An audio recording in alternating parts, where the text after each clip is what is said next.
I am now an officially licensed drone pilot, which means that I can fly my drone pretty much nowhere.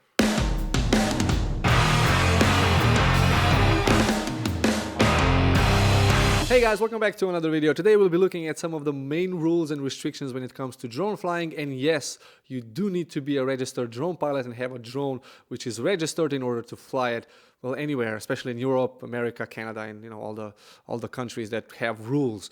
And even if you have a DJI Mavic mini drone, for instance, which is less than 250 grams in weight, you have to register because that thing has a camera. Everything that flies with a camera needs to be registered. I bet you didn't know that one.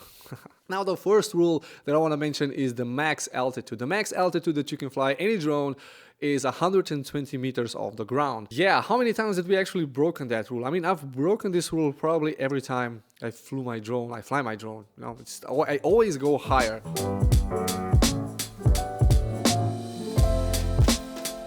So it's sensible to actually set the max alt on your drone controls to 120 meters. This way you will not be able to fly higher, because if you do fly higher, you're actually entering airspace that small aircraft and helicopters use. And as I was taking the course, there was a good example. If you're just hovering in the air with a Mavic mini drone, so a 250 gram drone, and an airplane or a chopper hits it with 230 kilometers per hour, the impact force on the windscreen is exactly the same as a 9mm caliber bullet. Yeah, that means that the drone is going to penetrate that plexiglass or whatever glass that is, hit the pilot, potentially killing him, and of course potentially killing everybody on the plane, because, you know, if there's no pilot. That's a really tragic thing, and there's a lot of tragic events where people are crashing their drones into planes. Now, even though the plane technically crashed into the drone, you have to give way because you are flying an unmanned vehicle. Everything that has a crew or people flying it, even paragliders, you know, people with parachutes, which you don't actually hear as they're coming, yeah, they have the advantage. And all of those videos where people are flying, you know, above the clouds. I mean, I saw one video once when a guy was flying the DJI Inspire drone. That's a really big drone. And he flew above the clouds, I don't know, a kilometer up. And of course, it got picked up by the wind. He lost control, the return to home function didn't work for some reason, and the drone crashed down, luckily, into a park. And the idiot was flying it over an urban, you know, surrounding in the city. So luckily that thing fell into some trees in the park. If that thing would have fallen onto a car, you know, it would kill anybody in there. So yeah, that's like really serious. Again, wow, this is a grim video, but very important to know. So the second thing that you're required whenever you're flying a drone is to keep the drone in visual line of sight and not using binoculars. That's not allowed. So visual naked eye observation of the drone all the time. So if you're flying a drone with a remote control, you're looking at that little display, you know, you have to have one eye always on the drone. So that's kind of difficult, but it's possible. But what if you're flying, you know, FPV? I mean, there's no way you can keep an eye on the drone.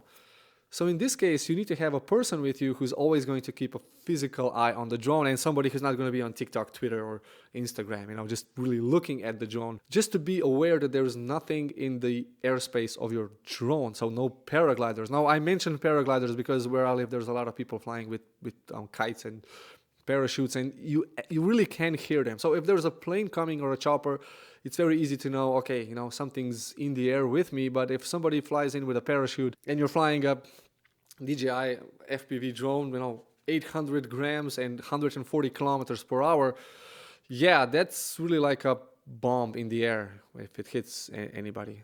Again, a grim story, you know, but everything with drone registration and with drone flying is just around, it revolves around safety. So for you and for everybody else. So whenever you do come to a site where you're going to fly the drone, you have to have a clear idea of where the drone is going to fly, because you're obligated to physically check if there's any obstacles that you might not be aware. Now, I think that's mostly useful for wires, because those are very hard to see with drones, so any telephone wires or electrical wires.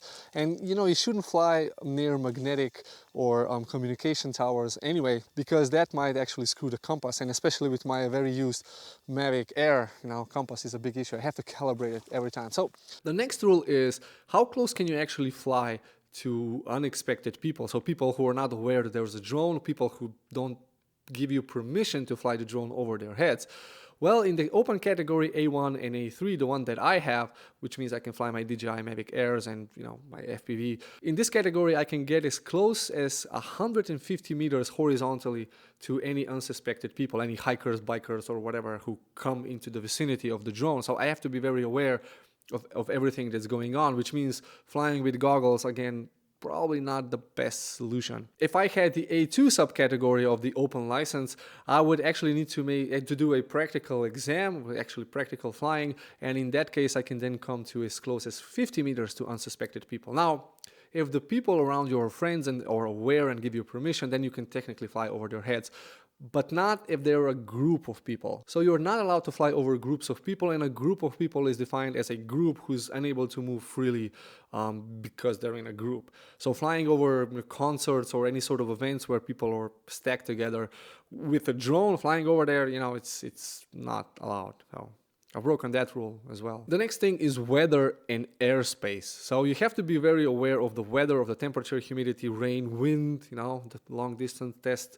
And you have to understand how that affects your drone. So in winter time, the battery is not going to last as long. And if it's windy, if it's moisture, if it's wet, the air density changes. So the drone's performance changes with that. And you can actually notice this if you're flying on a regular basis. And airspace is very important. So you have to be aware where your drone is flying. For instance, if you're flying like a DJI Mavic Air, it will tell you in which airspace you're in, but you have to keep the maps up to date. So update those maps. Otherwise, you need to actually buy charts that show you, or go online and see in which airspace you are going to be flying if you are flying in an restricted airspace. Now, flying near airports, cities, parks, national parks, that's not allowed. It's just not allowed. So yeah.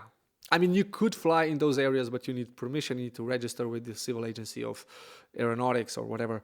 And you better have a good reason for that. And finally, to sum up everything, you need to put stickers of your registration number to all of your drones. So I have one here on my FPV drone, and I also have one on my DJI Mavic Air, which is right over here. Now, people usually put stickers on that are cool logos and stuff like that. Well, the only sticker you really have to put on is the registration number. So yeah, this is in my case. And that is it. So you do have to have a license in order to fly any drone that is heavier than 250 grams and that has a camera. It feels good to go out and fly as a licensed drone pilot, and if you obey the rules, you're actually feeling, it's like driving a car. If you have a car, you need a driver's license, otherwise it's just wrong. And if you pay 1,300 euros for a drone setup, the drone licensing costs 40 euros with the exam. So, what's another 40 euros? And you're actually then legally flying the drone instead of, And that's, I think, it in a nutshell. There's a lot more, but I just wanted to point out the most things that we usually break when we fly drones. If you guys have questions or comments, please leave that down in the comment section. And if you're new to the channel, consider subscribing. My name is Miro. I do lens-related stuff, so anything that has a lens is a topic of this channel. And yeah, subscribe, like, comment, and I'll see you guys in the next one. Bye-bye.